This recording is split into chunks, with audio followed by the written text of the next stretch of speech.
This is the Comics Alternative Manga, reviews of Inuyashiki and Wandering Island.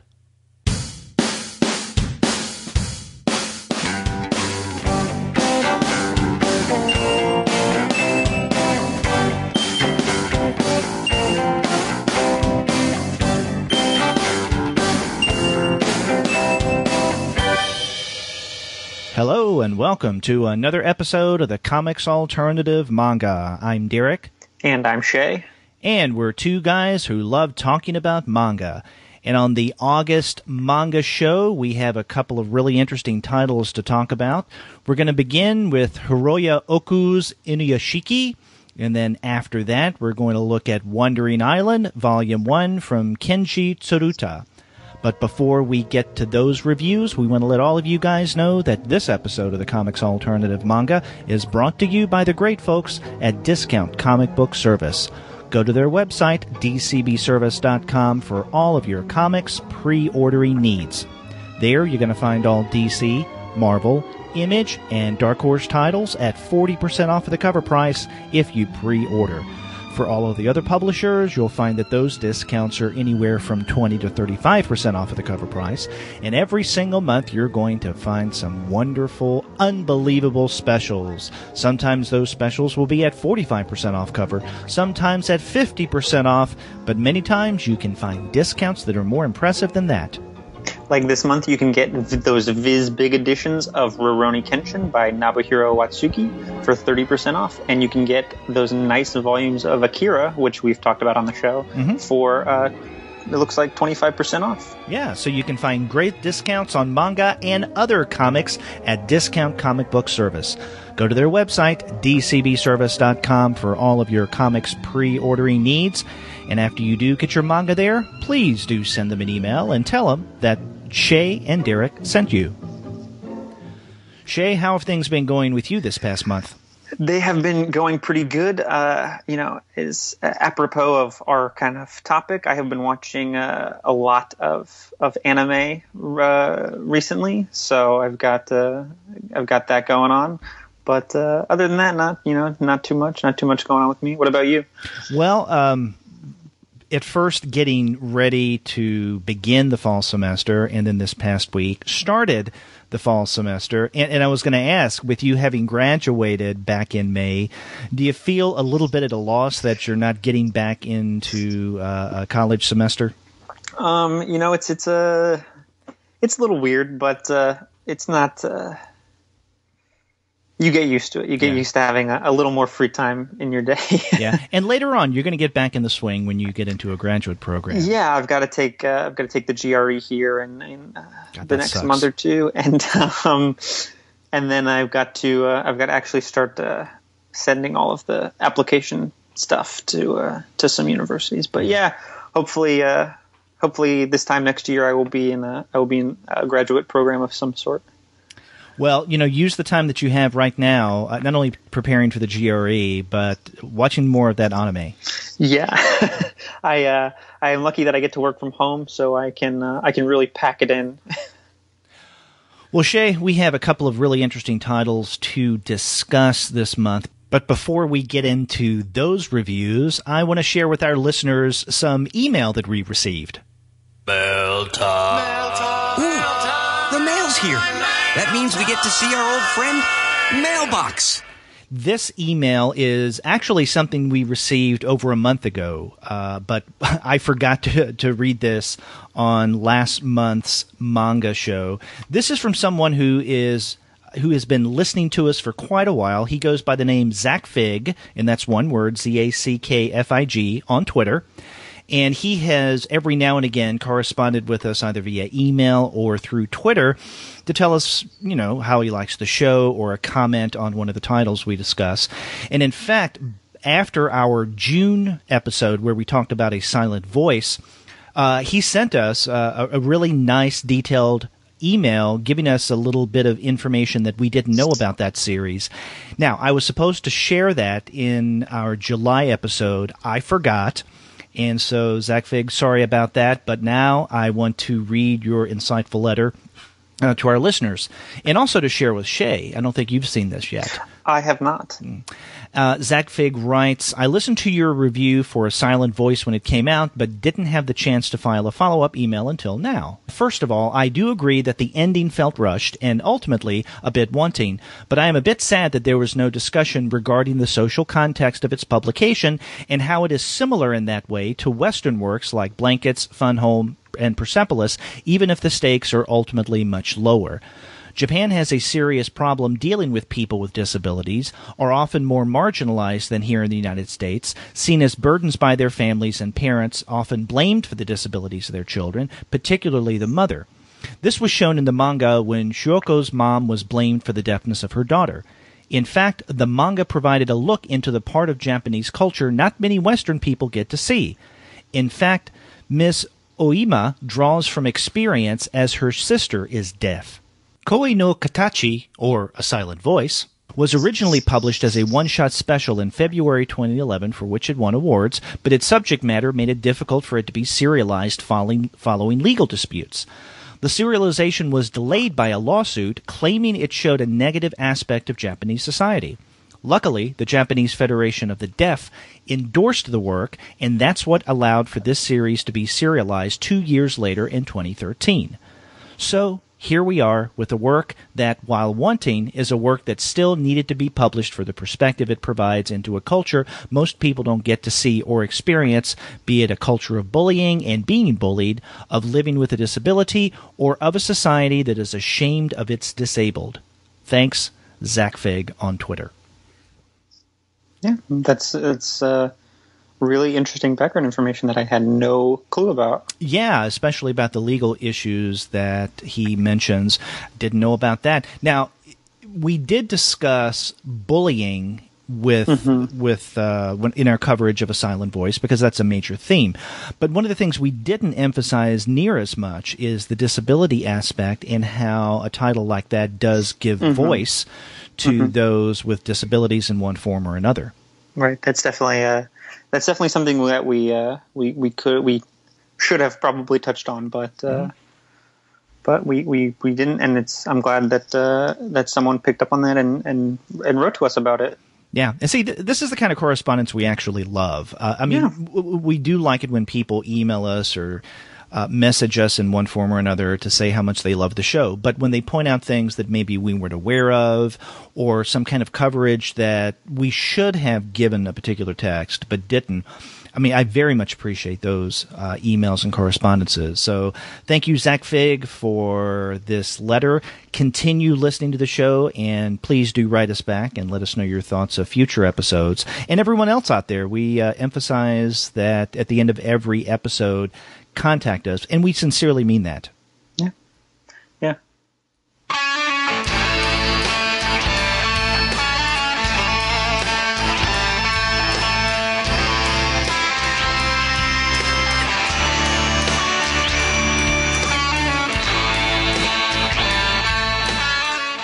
So, Shay, let's get into a discussion of this month's titles, and we're going to begin with Inuyashiki, which is written by Hiroya Oku, and this is published by Kodansha Comics in the United States.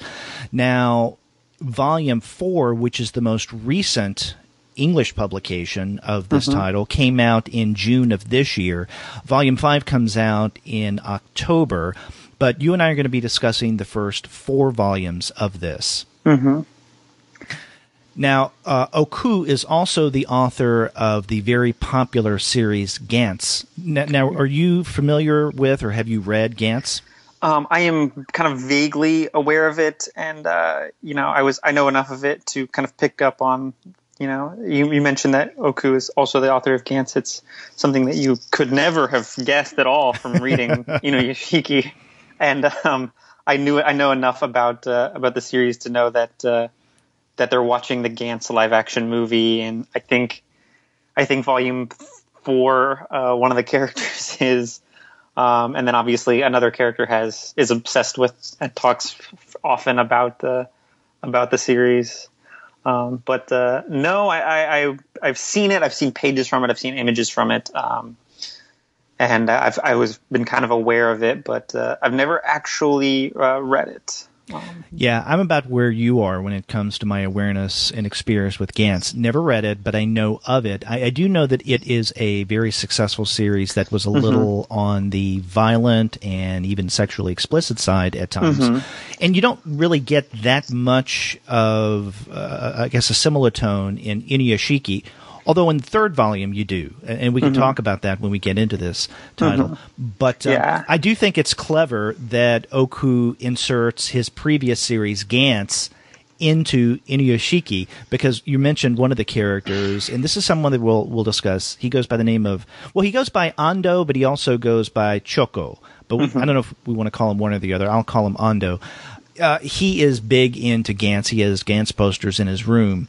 And that's kind of for me at least, a humorous way of Oku to become self-reflexive, to insert himself into his own work.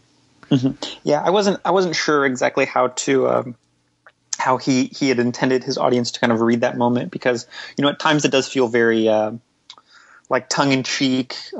He is very humorously kind of poking fun at himself, but at other times it's not clear if it's supposed to be humorous or if it's just kind of self-indulgent. So I think there are definitely moments of what you're talking about where it's humorous and it's kind of like self-deprecating. But I don't know if he needed to include references, such direct and overt references to how good and awesome his own series was so frequently. Now, Inuyashiki originally began in January of 2014 in Japan, and it was serialized in the seinen magazine Evening, which is also published by Kodansha in Japan. But it wasn't published here in the U.S. until August of last year, which is when we had the first volume come out. And this is something you and I have been discussing the possibility of talking about on the manga series for a couple of months at least, and we're finally getting around to reading this. So what are now that we have the first 4 volumes under our belts, what are your impressions of Inuyashiki?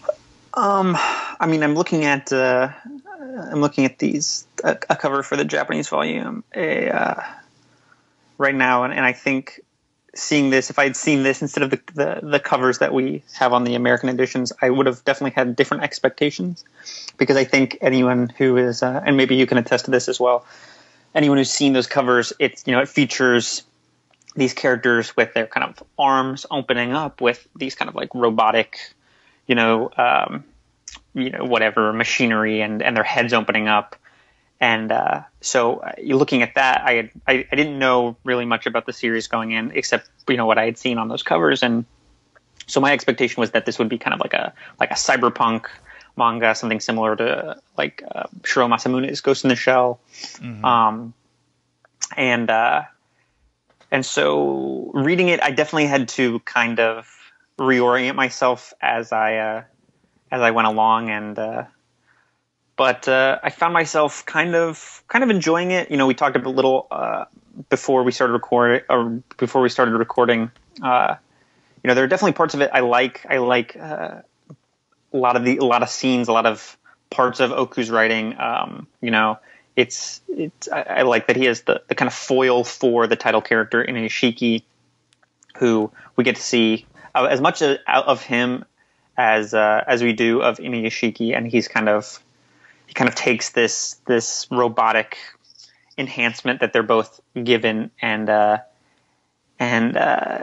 reacts to it in a very different way. And I like that Oku takes the time and shows us how that kind of plays out. And I don't want to give too much away unless you want to describe this series in more detail. I'm kind of talking around it. Yeah, well, we're not about the spoilers on this show, but we definitely should establish a context. And, you said that you didn't know what to expect from this series, or at least once you started reading it, you felt a little different from what you were expecting. Yeah, I didn't know what to expect either, although I didn't expect what my experience was actually reading this. For some reason, I thought this was going to be a little more horror related. I don't know why. Maybe because of the images on the U.S. Volumes. Because there's something about Inuyashiki's face, the title character, on this first volume that looks, I don't know, kind of frightening in a way in close up. Yeah, the way some of those color images that we get in the front of the volumes, the way they're kind of colored digitally gives the skin and hair this kind of very overly slick texture that does make it very, very very scary. Yeah, but let's establish a premise, and really it's a generally simple premise. Although that's not to say that this is a simple story. But what happens is, we're at the very beginning of Volume 1, we're introduced to the titular character, Ichiro Inuyashiki. He's an older man. He has a family, and he probably started having the family at a very old age, or at least relatively old age. We begin the first volume with the family moving to a new house, and everyone in the house, or at least Inuyashiki's kids, think that this is going to be a bigger house, and then once they get there, they realize that it's not that big at all, and they're disappointed in their father. And so basically what we have here is a setup of this kind of loser figure that Inuyashiki is presented as at first, right? He can't seem to do anything that will win the respect of his family, his wife and his two kids. In the opening sections of Volume 1, Inuyashiki goes to see his doctor because he's not feeling well, and he discovers that he has stomach cancer. The doctor gives him about 3 months to live. So, as if he weren't enough of a sad sack character, we have this going on with him. So, he has a death sentence from the very beginning of this series. And then one evening he is out forlornly walking, kind of ruminating on his situation, feeling sad for himself in a variety of different ways. And while he is out on this hill, he sees someone else whom he doesn't ever meet standing there watching something, and this something comes close to them, something from the sky. It's a light. We find out that there's something alien, some kind of alien force, and we don't know much detail about this even by the end of Volume 4 yet, what this force is. But it is some kind of force that has the ability to destroy the human forms of Inuyashiki and that other guy who's there on the hill with him, and to replace them with very elaborate machines. You mentioned Ghost in a Shell earlier.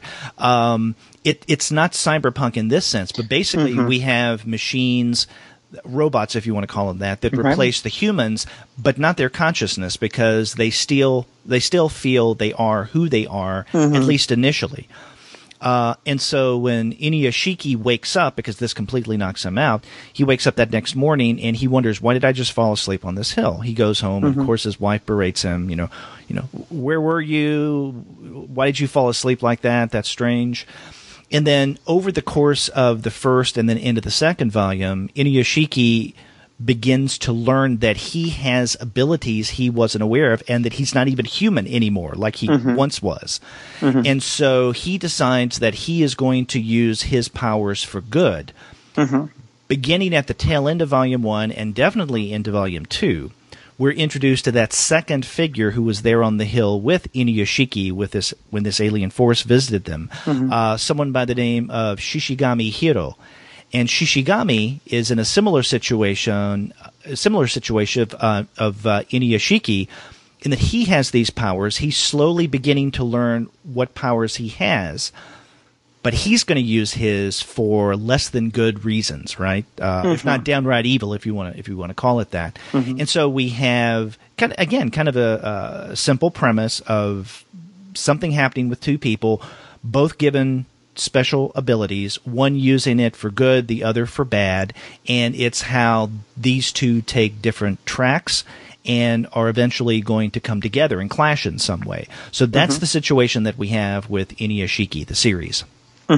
Yeah, you mentioned that it's Shishigami and Inuyashiki take these kind of gifts or curses or however you want to describe this kind of their bodies being replaced by these alien machines, and they take different paths, and that's one thing I really appreciated about Oka's writing is that he does contrast these two figures and the way they kind of interpret and negotiate their lives with these new kind of gifts and abilities. Is I thought the most compelling part about the series so far. We get sequences and scenes and almost whole volumes devoted to Inuyashiki maybe, and he kind of uses this gift to help others and to better others and almost to bring himself closer to a sort of humanity. Whereas Shishigami kind of takes the reverse path. He uses these, his mechanical differences now from human beings to kind of distance himself, from people, or at least that's the impression we get. We kind of start to see a different picture of him towards the end of Volume 4, where we spend a little more time with him and we see how he interacts with his family. But in the second volume, when we first really meet him and we see the things he's doing with these gifts, he's definitely contrasted pretty sharply from the way that Inuyashiki is engaging with these things. How did you find Oku's writing, particularly in this series? We can talk a little more about his art because I've got a lot to say about that. But his writing, how did you find the way he kind of, because it is an odd structure because you get a lot of time with Shishigami, and then you get a lot of time with Inuyashiki, and then you get almost a whole volume where Inuyashiki isn't present at all, or neither one of them is present, and then you get another one for Shishigami. Is that do you think that structure works well for the series, or that Oku handles that well, or? I think overall I'm okay with the way that the story unfolds, although the way that you were describing the first 4 volumes that we have of this series, I can say that of the 4, it's the third one that I liked least. Not that I didn't like it, but I liked it least because it really seemed to stand out. I mean, insignificantly so. So in this first volume, we have the premise, in other words, what I just described a moment ago, we're introduced to Inuyashiki. He has this experience. He turns into something. He slowly begins to realize what he's been turned into. And we're also introduced to Shishigami, right? By the very end of Volume 1. Volume 2, we do get a lot of Inuyashiki, but I look at Volume 2 as focused much more on Shishigami and what he is capable of. Along with that, we're introduced to his friend Ando, but he's called Choco by Shishigami. And so we get some kind of dynamic going on between Ando and Shishigami, where Ando seems to be almost like the conscience, almost the Jiminy Cricket of Shishigami, and doesn't like what his friend Shishigami has become now that he is this machine. Now, in Volume 3, it's almost as if we're temporarily taken out of the story that we've been getting so far, and we're brought back to that story in Volume 4, where we're given more about Shishigami, definitely more Inuyashiki, and there's some potential development going on with the character of Shishigami, in that at one point you think that, well, he will start using his powers for good, but then there are complications at the very end of that volume, which we won't give it away. Now, if that's the main story that's going on among the 4 volumes, then I think, I would say yes, I very much enjoy that. But the thing about Volume 3, and I said it stands out, it's almost as if Oku decided to take a break from the main storyline and introduce us to what at first I thought was going to be a main character who would be with us for the long haul. This is a Yakuza member by the name of Samijima. And Samijima is a really evil mofo. It's probably the best way of describing him. A very big man. I mean, big, tall, big, large. And and he's nasty to everyone around him, whether they're members of Yakuza in his own family, or the women in his life that he treats like, in essence, shit. Same thing with the men, and he abuses them, both men and women, both emotionally, physically, and sexually. In other words, this is not a nice character. So this entire volume 3 concerns Samijima, what he does to others, and then what happens when Inuyashiki encounters him to try to fight against Samijima. Because Samijima in volume 3, what brings Inuyashiki into his life is Samijima, the Yakuza, ends up kidnapping an innocent woman by the name of Fumino, and she is engaged to a young man named Satoru, and it's kind of a sappy love story, really, between Satoru and Fumino. But given that as it is, the drama is with the kidnapping of Fumino and what Samijima attempts to do with her, not only sexually but also including drugs. And so when Inuyashiki comes to save her, then that is, this big drama, the big battle between Inuyashiki and not only Samijima, but also with other members of the Yakuza, this particular family. Now, you could take Volume 3 out of the mix, where you just have Volumes 1, 2, and 4, and really not miss much of a beat. Right? Now, the very beginning of Volume 4 alludes to what happens in Volume 3. But outside of that, you wouldn't even notice that something is missing. At the same time, if you wanted to read Volume 3 by itself as something not connected to the other volumes, it almost could stand on its own. I mean, obviously, you'd need the context of Inuyashiki and how he is the way that he is. Other than that, though, that's something that, is its own story. That kind of imbalance over the first 4 volumes bothered me a little bit. Not enough for me to say I don't want to read any more books in this series again, because I do. I just thought that Volume 3, as a part of the overall storytelling, was a blip that I don't want to call it unfortunate, but I just wonder if it was a misdirection. It's definitely... if you've read like long running manga, you'll sometimes get volumes like that do kind of feel like filler or digressions or tangents from the main storyline, where they kind of occur off on their own, and then at the end or in the very beginning, or this little detail they intersect at some point with the main narrative or with the main characters. And this volume definitely felt like that, like one of those that you get when you're reading a manga and it's like 10 volumes in, and just get this volume that's a break from the main story or whatever.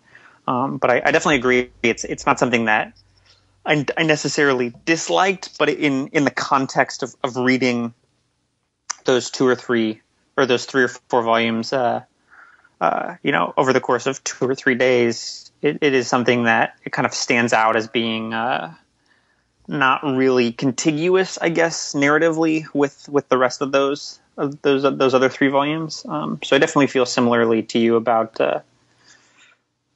how that volume fits in with the series as a whole. Right. And, you do raise a good point that there are, quite a number of examples of long-running manga where you do have, let's say, a side story after a while.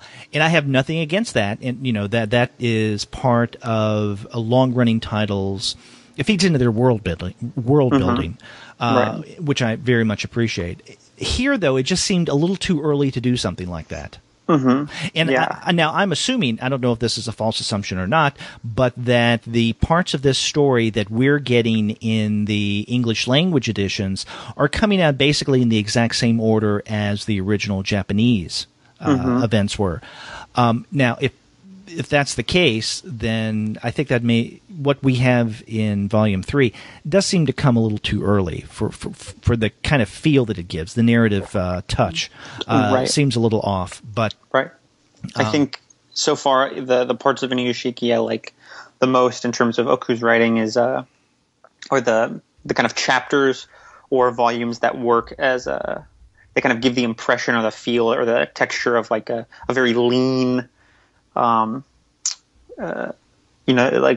if you're reading like a novel or you're watching a TV show or reading a manga, you have those series that are limited and contained, and they have a very propulsive kind of feel to them, right? When you're reading them, they feel like they're this small kind of modular component of a very tight whole. And I like the parts of Inuyashiki that read like that. Like there's a plan, and these chapters or these volumes are parts of that plan, and the plot is kind of chugging along towards this intended conclusion. I think the parts of Inuyashiki that work best are the parts that really capture that feeling, and instead of those like volume 3 that feel kind of like digressions.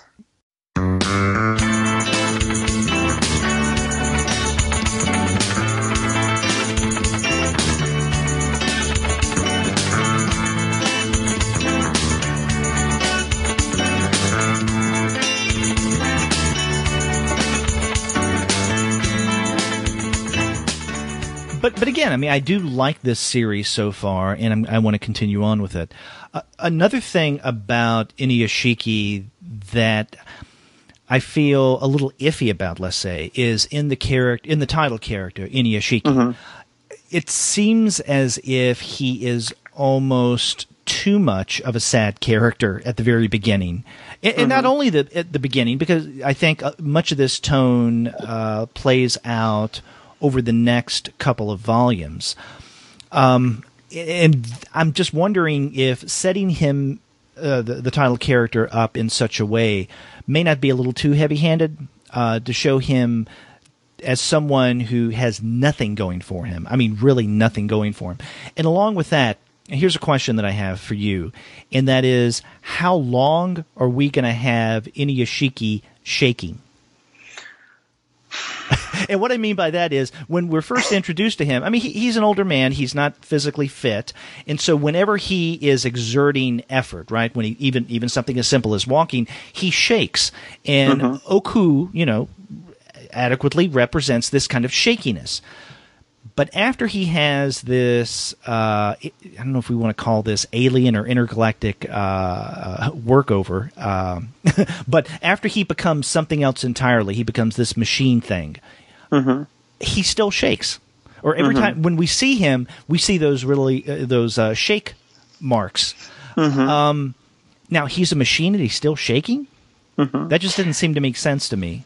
See, I think, logically that doesn't make sense, but I think that's a fair question. But I think my counter argument would be, I like that Inuyashiki is, as a character, and I agree with you, in the first volume, he is just getting shit on by everyone. You keep referring to him as he's this old man. But one of the jokes in the first volume is that he looks like his kids call him grandpa, and they tell their friends that it's their grandpa, and he is drawn like he is a 70-year-old man, but he's 58.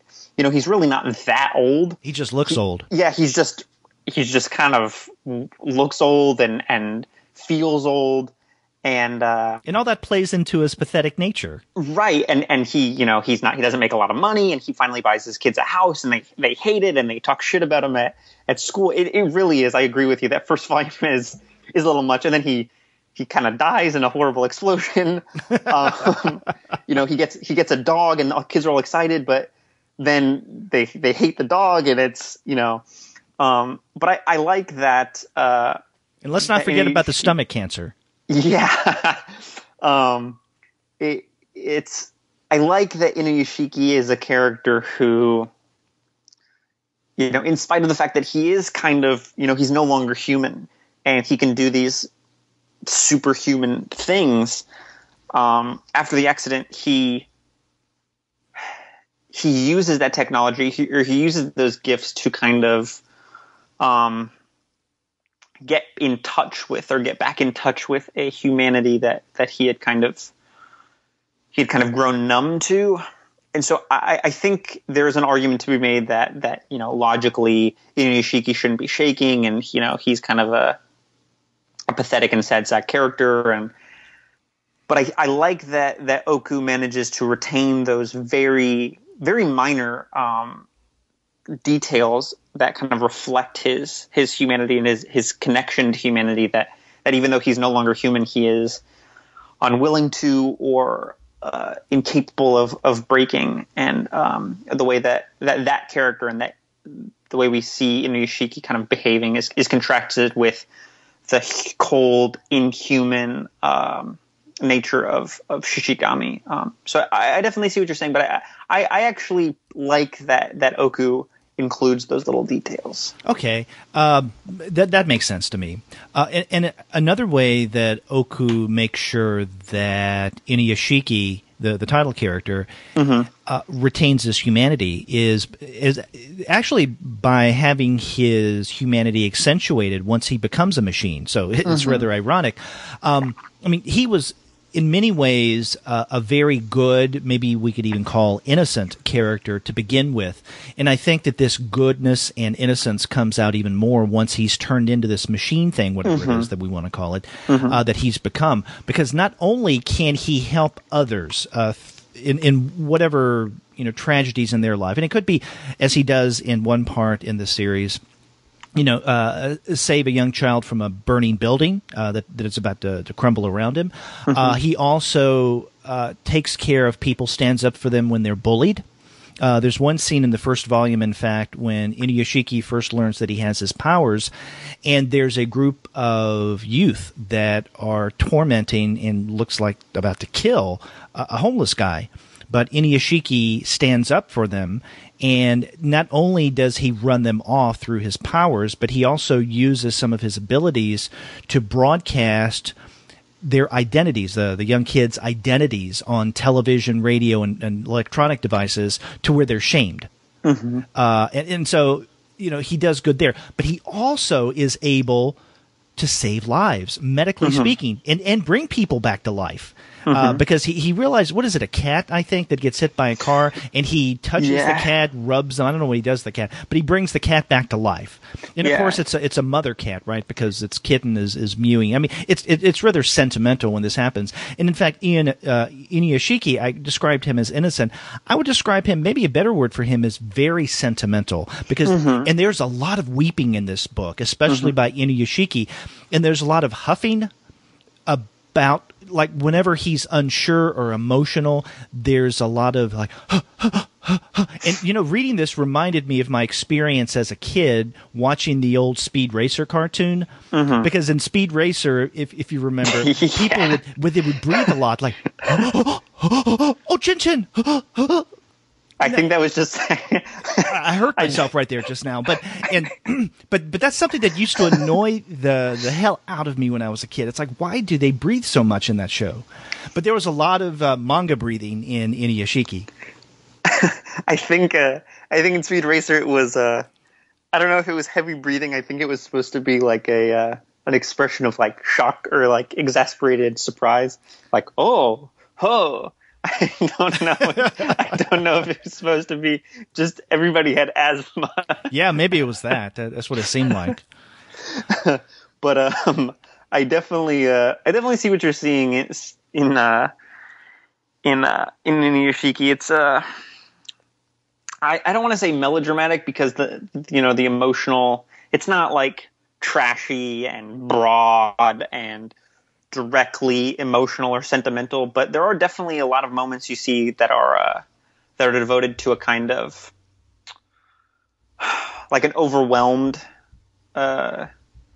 experience, right? I guess I'm trying to think of a better way to really describe what I think Inuyashiki is experiencing in those moments, but there's definitely those moments where he is, Oku devotes several pages to him kind of feeling his feelings and just expressing himself and having a nice cry. So I definitely know what you're talking about, and it is a series that's given over to a lot of that, and not just Inuyashiki, but I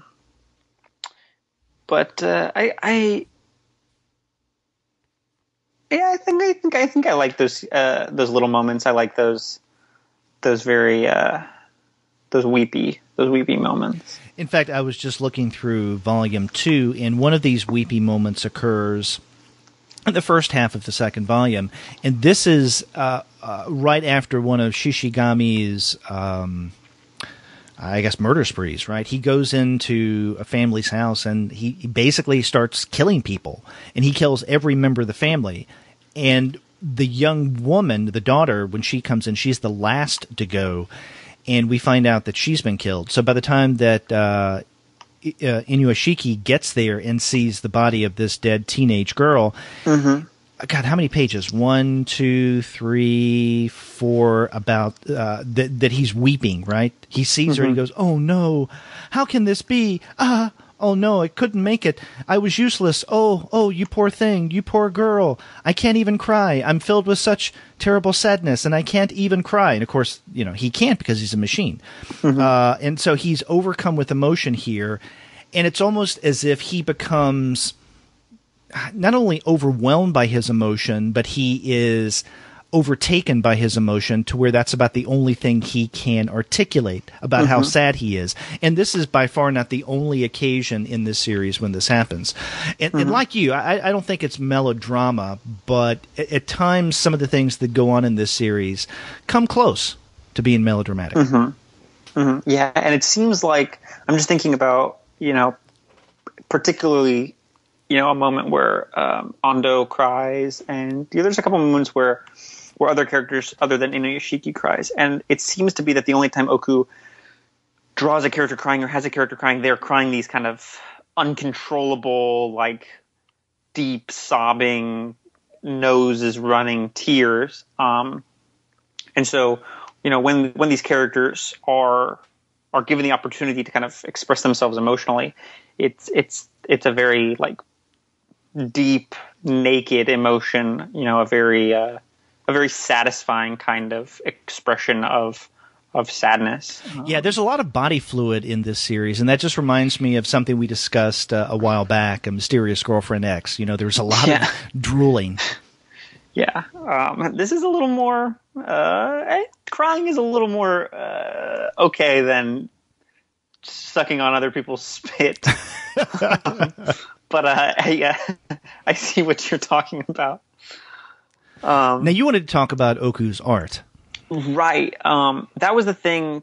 I think I'm pretty much in the camp of I like the way Oku writes this series, or for the most part, I enjoyed his writing in the series, whereas I was a little more split on his art. There are some things that I think he draws that are really striking and cool, and the compositions are really clean and compelling, and there's some fight sequences. I think it's in the towards the end of volume 3 where it's 3 or 4 double page spreads where Inuyashiki kind of bursts through the door, and he's just moving super quickly, and he punches one Yakuza member in the face, and then on the next page he like flips another Yakuza member over, and it's these big, bold, really well drawn double page spreads that I thought were really fantastic. But then there's other scenes. He makes very, very heavy use of. I think we talked about Inio Asano doing it, where Inio Asano would he takes pictures of real locations, and then he kind of I can't remember exactly what he does, but he like scans them into Photoshop, and then he like digitally renders them, but he draws over them, so they kind of are super detailed and realistic, but they have the kind of texture of a hand-drawn image, where it seems like Oku just kind of throws in pictures of landscapes or of cityscapes, and it creates a really weird kind of CG-looking texture that I didn't really like. And then some of the colored pages, the way I think Oku colors, or his assistant colors these images, gives it this really kind of almost grotesque texture. So for me, this series has some really, really fantastic art and some really fantastic drawing. And then on the other hand, it has some really not so great art. Well, the thing that I noted about the art, and I would call it a very clean style. The action, and there's a lot of action in this series, but the action, the way that Oku draws it, how do I describe this? Okay, I get the feeling that I can't see the action. I know that action has taken place, but Oku illustrates in a way that doesn't suggest movement in process, but movement that has been captured in a moment. And so it's almost as if, instead of having a kind of dynamic kind of art where it's almost as if the two people fighting or interacting violently are occurring, and you can sense this through the art. Here, it's almost as if time has stood still, that Oku has captured a moment almost as if he would have with high-speed film. Because another thing he does to show fast movement is to blur the image. And again, that's an effect that one would get in seeing fast motion captured on film, where there's going to be a little blurring here. So I get the sense that there's action, but I don't feel that in the illustration action is currently taking place, that it has been momentarily stopped, time has, and that we see a tiny glimpse into what action has just occurred or is happening, but not something that is in process. In other words, the art doesn't seem to suggest that action is unfolding before our eyes, that it has just been stopped. Yeah, I definitely know what you're talking about, and it's something. That's a complaint I have about a lot of comics. Particularly ones that have fight sequences.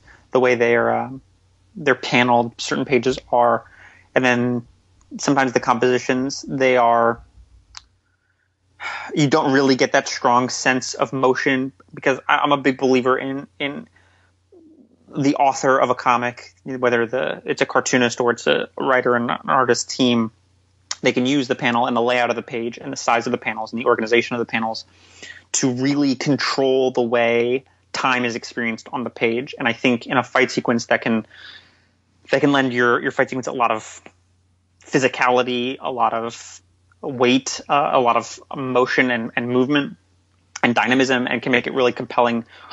Or you could kind of slow it down, and you can do a lot of interesting things with that.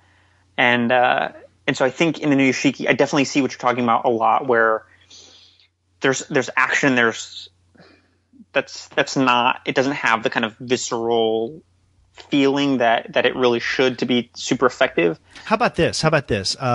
You know that there's action, but you can't see the movement. Right. And I think in some of the action, it definitely is to the detriment of those scenes. But then I would argue, you have scenes, the way you described it as kind of like a still that you would capture from like a high motion, like high frame rate camera. I think, in the scenes like I was talking about where it's those double page spreads, and you get the sense that it's Inuyashiki is just moving. I think that the way that Oku draws that is to the detriment of other scenes where they're supposed to be very quick and very fast is really good. But I think that style works very well when in scenes like the double page spread ones, where you get the impression that it is supposed to be very slowed down, like almost like you're watching it in slow motion. So that he uses these kind of techniques or this style consistently, and sometimes that really works for the scene for the moment, and other times, like you were talking about, the scene really suffers because of that. I wonder if the action in Gantz is similar. Yeah, I would be interested to see what Gantz looks like. Because I haven't seen too much of that, but the Inuyashiki really made me wonder what kind of things Oku was into, because there's some references that are explained in the back of the volume, like he directly references Akira Kurosawa's Akiru in the first volume, and then I think in the second volume he directly references Astro Boy, the Astro Boy anime. But there's a couple panels where they're inked. To me, they looked really like Charles Burns inked them. I can see that. Yeah. And there's one that looks kind of like a Daniel Clowes portrait, and then there's the way it's just on the Yakuza members in volume 3, but the way he the halftone he uses to shade their shadows on their faces or on their necks really gives them the same kind of texture as like a Katsuya Terada drawing.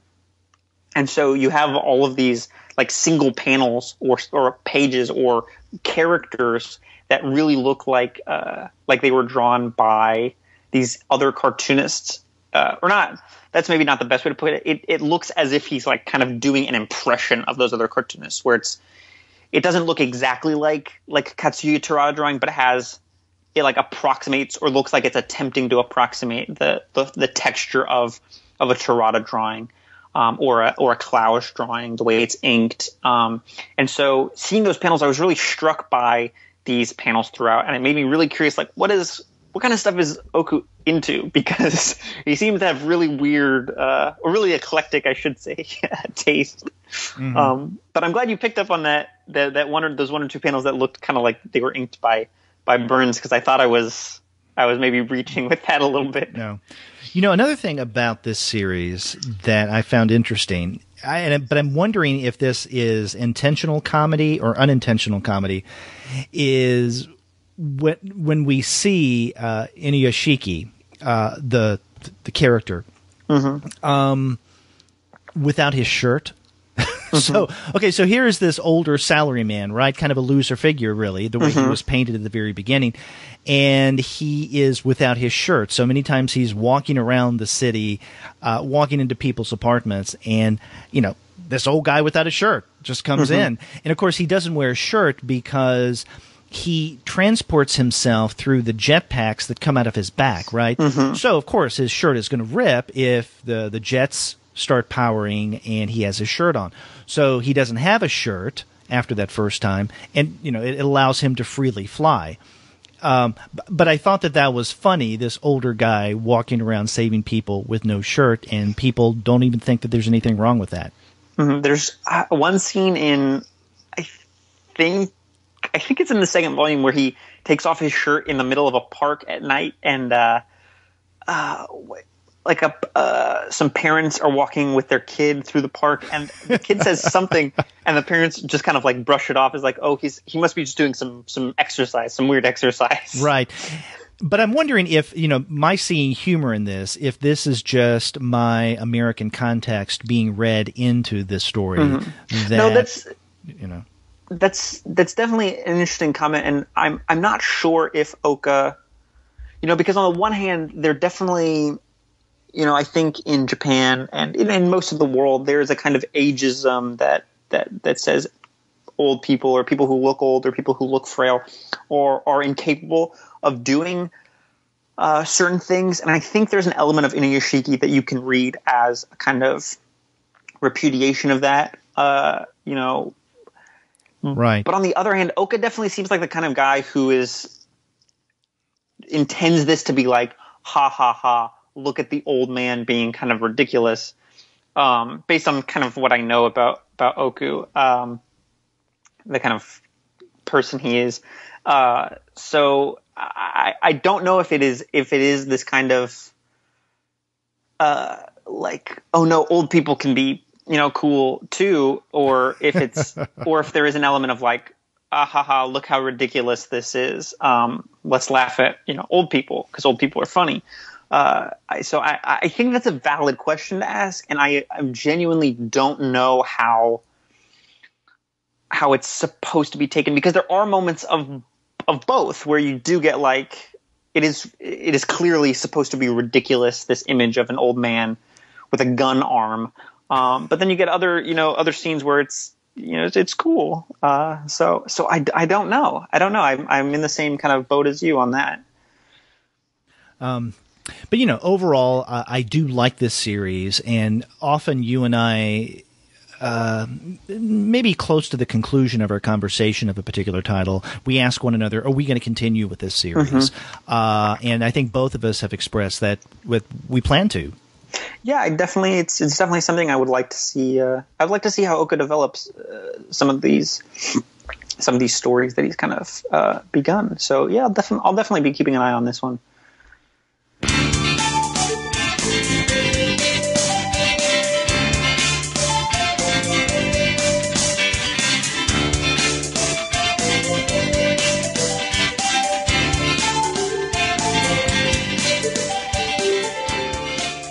Well, Shay, let's get to the second title that we're going to be discussing this month, and this is the first volume of Wandering Island. Mm-hmm. This is written and drawn by Kenji Tsuruta and published by Dark Horse.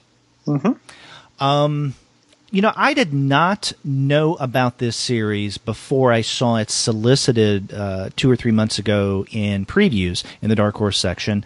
And I did not know, and I currently do not know, Tsura's previous series, Spirit of Wonder. Now, were you familiar with Tsuruta's work at all, Wandering Island or otherwise? I wasn't. I think I saw it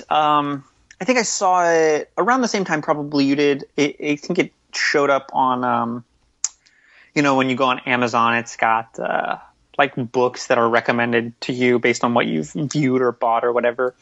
And, the cover kind of caught my eye and the art looked really striking. And, I thought, I'm always up to look at some good looking comics. And so I suggested it, but I didn't know too much about it before I read it. I wrote about it for the AV Club around the same time it first came out, so about a month ago. And actually, looking on the Wikipedia page, I am cited on the Wikipedia page. I noticed that. I am misgendered, which is unusual. I also noticed that. But so I didn't know. I had never heard of Spirit of Wonder, and I didn't know Tsuruta's reputation apparently for taking a very, very, very long time to finish his series. But after I wrote about it for the AV Club, or as I was writing about it for the AV Club, I learned more about it, and I learned more about Spirit of Wonder. And I might actually check that out because I really like the look of Wandering Island, and so I'm keen to read more by this guy. Mm-hmm. Now, Wandering Island began in Japan in July of 2010, so it's been around for a while, but we're just now getting the first volume in English, which came out, as you pointed out, about a month or so ago from Dark Horse. I think this is a really interesting series. Basically, what we have as a setup, the main character, Mikura Amelia, and that is her last name, Amelia, flies a plane for a company that she and her grandfather, Brian Amelia, have. And basically what they're doing is they use a biplane to it's not a biplane, it's a single No, it is a biplane. It is a biplane. Yes, that's right. It is. I doubted myself for a second. I guess I should know. She uses the biplane to deliver packages, letters, items, whatnot, to the various islands in the Pacific, ones that are more difficult to get to, and to places that regular, larger airline companies definitely will not travel to. At the very beginning, her grandfather dies, and so after the funeral, she discovers that there's some information that apparently her grandfather left for her, something about a place called Electric Island. And she doesn't know what to make of this, and it's supposedly this island, almost a legend, that is unanchored. It's floating in different places at different times in the Pacific. So Mikura asks around the people who, are there where she lives, these old, salt dogs, people who really know the sea, have you heard about this? Have you seen it? And many of these old guys begin to tell her stories that something like this does exist. And she goes in search one day when, on a clue. I think someone tells her, a guy, what's his name? Tetsu, a friend of hers, that a large whale pod has been spotted, and it's so large that from the clues that her grandfather has written down for her, to be on the lookout for any large whale pod, and that's where the island may be. So she goes to check it out, and lo and behold, she finds Electric Island, then crashes, is eventually saved by Tetsu. But then when she starts asking people again about, Electric Island, they deny that it ever existed. Even though or they passed along a story well, I didn't experience this. I heard this story from my grandfather, or stuff like that. Right. But now Mikura knows that it exists because she experienced it, at least to some degree. And so the majority of this first volume is of her trying to relocate this island and to learn more about it. Mm-hmm. So that's basically the story that we have here. And we're introduced to a character that we haven't met yet, but it's someone who everyone believes has died. And this is a teacher by the name of Ryugo. I think that's how you pronounce his name, Ryugo. Mm-hmm. And he, according to the information that her grandfather left her, and also some information that Ryugo had left as well, is connected in some way to Electric Island. Mm-hmm. And Mikura she realizes that in order to learn more about Electric Island or Wandering Island, that she has to try to find out what actually happened to Ryugo.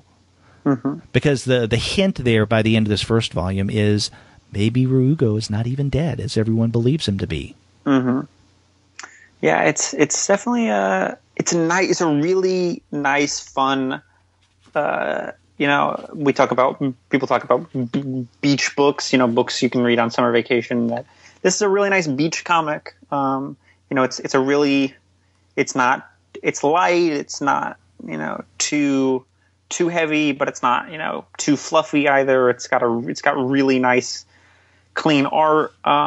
It's a really just fun adventure comic. Mm-hmm. It is, and it's in territory that, while not that far from urban Tokyo, is dealing with that chain of islands just south and southeast of Tokyo, where you don't find as many people. And so mm-hmm. this is an adventure for both her, Mikura, in trying to search for Electric Island, and for us in that we're learning parts of Japanese culture that we may not know about. And, of course, some of this we can get in the notes and in the afterword in the back, which I appreciated. In fact, the notes on Wandering Island was written by – who wrote the notes? I see the initials.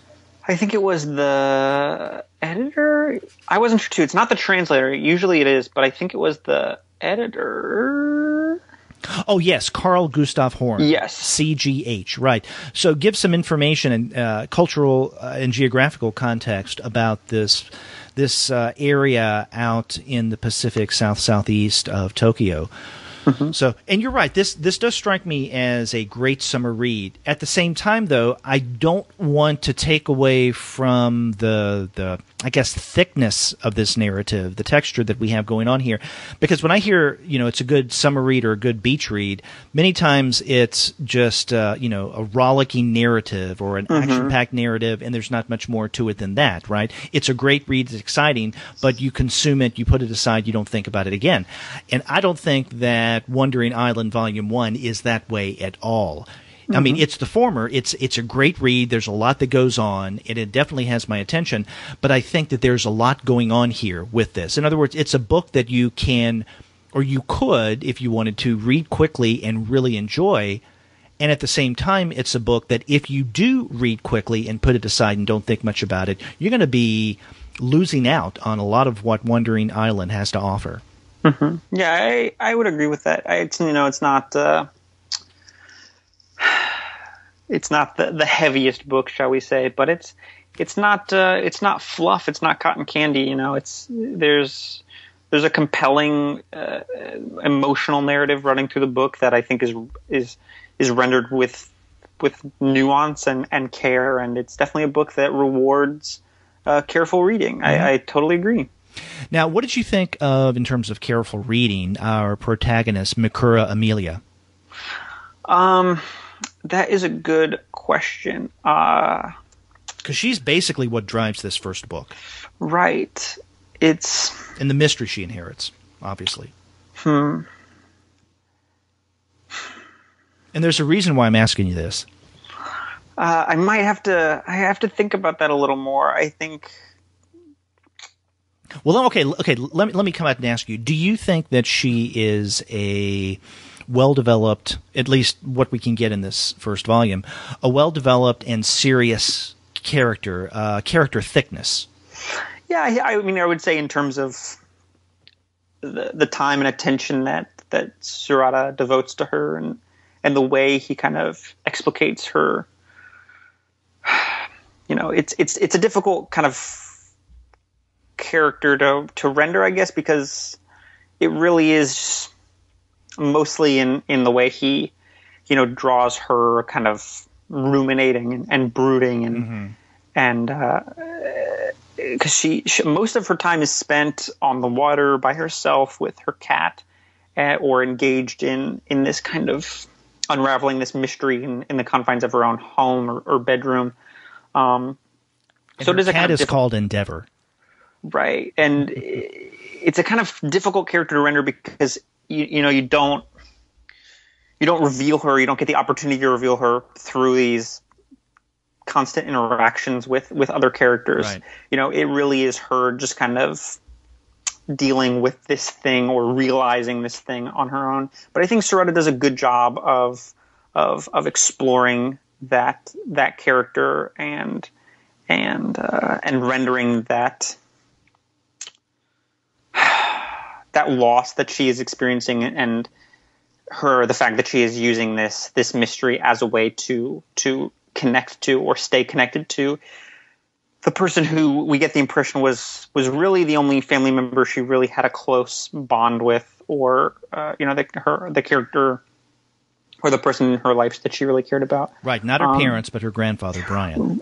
Right, and so I think Sarada does a good job of exploring this character and of rendering her and giving her a depth, an emotional depth. Well, now the reason I was asking you that question is because, as we can see on the cover of Volume 1, Mikura in a bikini, or at least a bikini top. She's wearing what looks like jeans or maybe cargo pants over maybe a bikini bottom, who knows.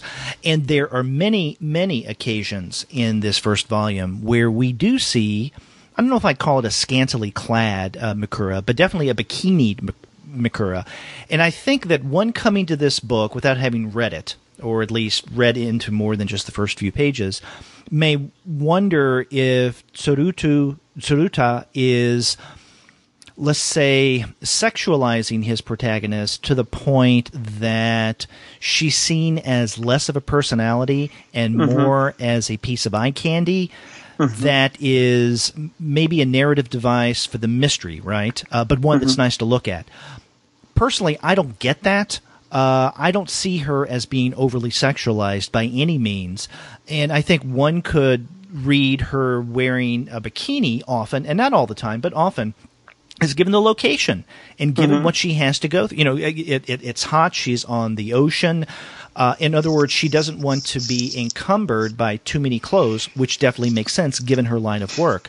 And also, this is not anyone who is a mental lightweight by any means. Not only is she highly intelligent, but she's also very adventurous.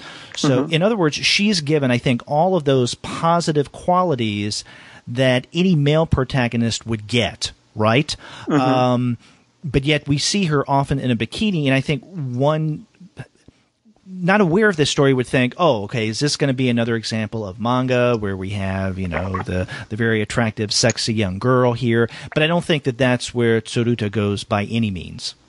Yeah, I think I definitely share your observation about the kind of cover and the expectation that it creates. And that was definitely the expectation I had going in. I figured, this would be a really well-drawn comic, but it would feature the same kind of voyeuristic and male-gazy rendering of its women that we see often in comics and in film and stuff like that. And but I agree with you to a degree, but I also disagree with you. And it's one of the things that's commented on this Wikipedia article that I'm cited in, not to brag, but one of the observations I made is that like you, I definitely agree that Tsuruta doesn't, he doesn't render this character as helpless, or he doesn't narratively objectify her, I would say. But one of the kind of the dissonance I found in the work is that you get this, you get the story is so chaste, and there's no hint of sex or sexuality or romance. The story is very kind of action adventure. It's a role that we see filled, very commonly by men. She's not kind of denigrated or talked down to or treated differently. The story doesn't treat her differently, or the plot doesn't treat her differently because she's a woman. But at the same time, you have Tsuruta drawing this story where she is in a bikini, and I think you can make an argument that, based on the locale, it totally makes sense. But the way he positions her body and the way she's constantly, jutting her butt out, there are scenes where she's like gratuitously, you see her nude, but there's a whole chapter where she's just lounging around in panties and a towel, where you kind of get the hint of breast. There's several panels where a man is talking, but the eye of the reader is kind of positioned, or Tsuruta positions it so that you see her breasts kind of jutting out, and then you see the face of the man who's actually speaking just in the corner. And so you get a lot of this where the reader is made to be a voyeur, and we're made to kind of ogle and objectify this character visually. And so you get this dissonance where the narrative is very chaste. It's very devoid of kind of objectification or sexuality of any kind.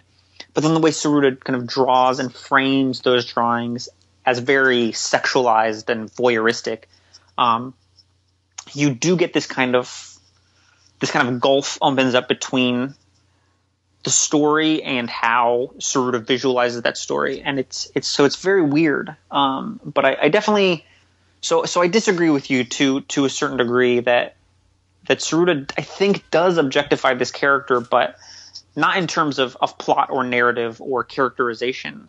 But through the visuals. Yeah, through the visuals, there's definitely an element of voyeurism, I think, because it is almost if she is, and I made this observation on the AV Club when I wrote about the recent re-release of Milo Manara's Gulliver, which is a kind of erotic telling of Gulliver's travels, but the main character is a woman.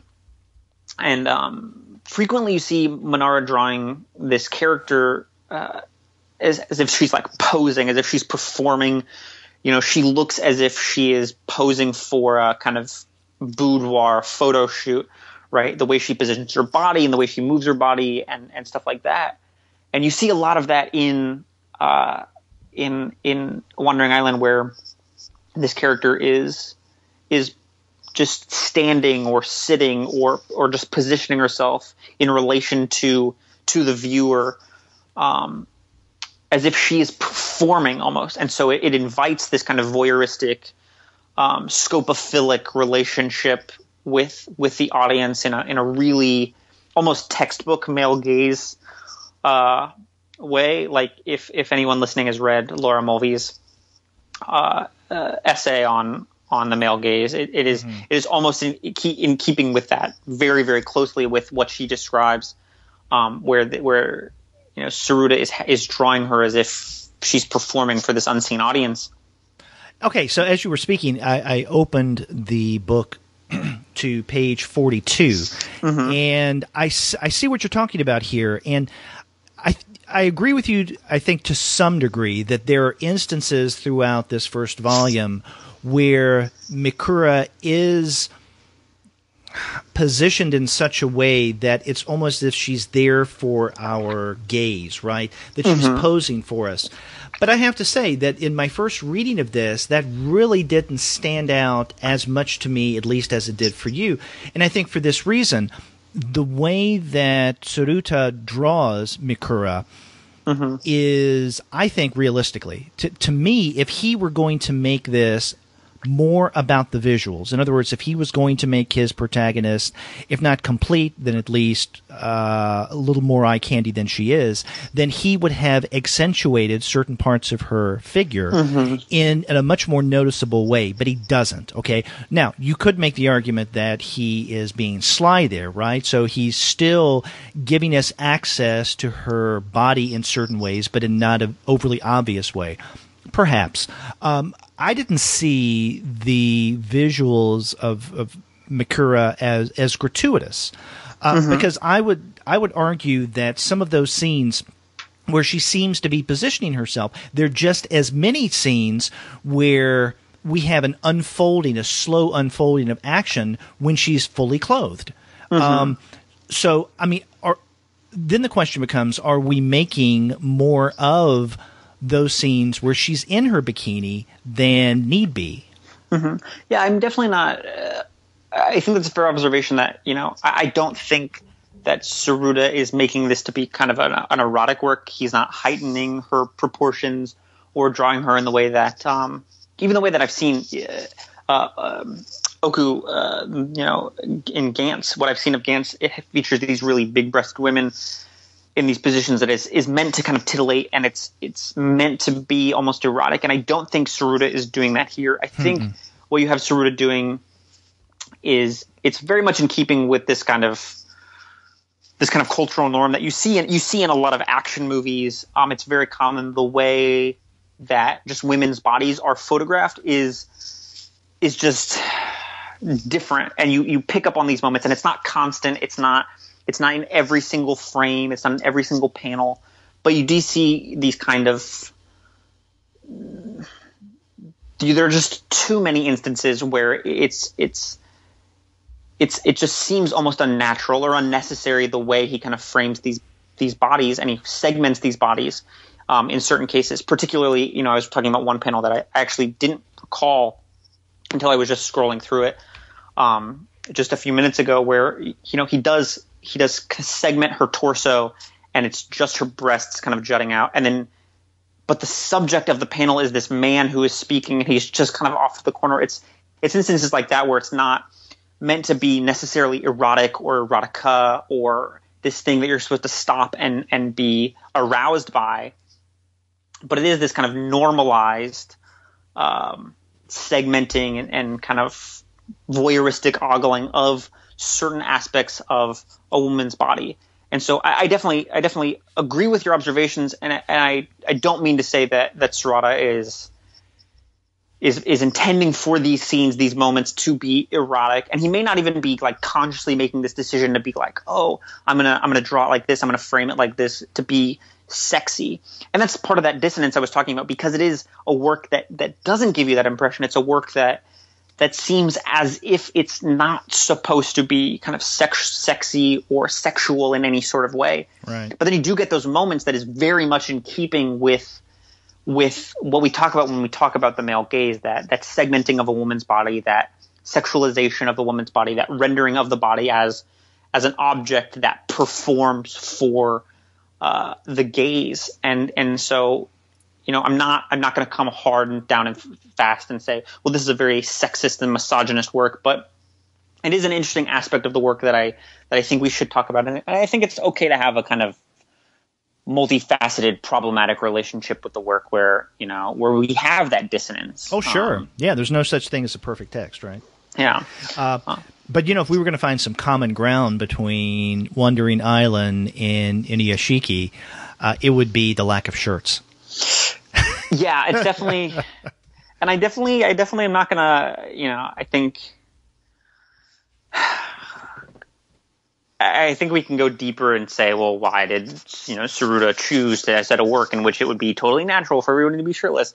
And I think that's a fair argument, but I'm not I'm not going to go that far and say that it's a work and she's in her bikini top for most of the time, and he keeps her bottom covered most of the time with cargo pants, like you said. But yeah, there's a lot of topless. There's a lot of toplessness in this book, yeah. And there's a lot of because it's not like we see. Well, yeah, she's a exposed bikini top breast on. and nipples. That's true. Yeah. So, but yeah, there's definitely a weird amount of shirtlessness in Inuyashiki as well. Yeah, but I really enjoyed Wandering Island, and I am already eagerly anticipating the next volume that Dark Horse comes out with, and I hope it's sooner rather than later. I definitely liked it too. I'm a big fan of the way Tsuruta draws, particularly the way he draws water, these kind of waves, these kind of cresting kind of ocean currents as just kind of smears of a brush, and the way he draws and hatches very similarly to another author we've talked about on the podcast, Hiroaki Samura. Mm-hmm. I really, really like the way Tsuruta draws, and that will probably be the reason I pick up other works by him like Spirit of Wonder if I ever can find a copy. But I will say I would not get my hopes up for getting the second volume, because the second volume has not been published in Japan, I don't think. Oh, really? Wow. My understanding is that Tsuruta is a very, very, very slow artist. Either he doesn't draw very quickly, or he just doesn't draw very often, or he takes breaks between chapters or some such. But yeah, I don't think we're gonna get a second volume anytime soon. That's unfortunate. You were talking about the art, Tsuruta's art style. I described Oku's earlier as being very clean. This is definitely not that kind of clean art. I would call this rougher, but I don't mean that in a bad way. There does seem to be a little gruffness, a little edge to Tsuruta's art, and I think that definitely adds to the story. Yeah, it's definitely I want to say it's busier. His panels are busier. His images are busier. He definitely uses a lot more lines. More lines, more detail, and I think that really adds to the interactions among the characters in this story, the action scenes, scenes where she's flying her plane over the ocean or above, land masses. So, I really do enjoy. In fact, it's the art on the cover that initially got my attention, because I thought, as a work of manga, this is quite different from the art of other manga that I'm used to seeing. Mm-hmm. Yeah, it's definitely, and it's what I like primarily about Hiroaki Samura's art as well. There are some differences, I think, if you look at both of them in the way they draw certain things, but the expressiveness of the way they ink is really great. It creates a really strong sense of movement and emotive expression, and it's just really pleasurable to look at in the way that you wouldn't think it was, because it is, if you want to make it like an aural metaphor, Hiroaki Oku's art is much quieter in a way, whereas Tsuruta is much louder. It's much noisier. Okay, that makes sense. And but at the same time, it's very, very pleasing to look at Tsuruta's art. Mm-hmm. And like I said, it's definitely what caught my eye. The art on the cover and that nice kind of watercolor, the texture of that watercolor cover, and it's definitely what will probably lead me to pick up more of his work. Yeah, I have to seek out Spirit of Wonder now. Yeah.